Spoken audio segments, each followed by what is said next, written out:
How to change your set statue on Discord. Hello guys, today I will show you how to change this. Just watch the video until the end and make sure that you subscribe and like the video.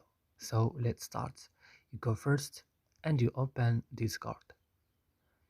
After this, when you open Discord, you will go here on your profile, then click. After this, you will go to set statue, and here you will change like as you want, for example, to online or idle or do not disturb or invisible, and everything you want. And that's it guys, I hope this video is useful for you. Don't forget to like and subscribe in our channel. See you next video.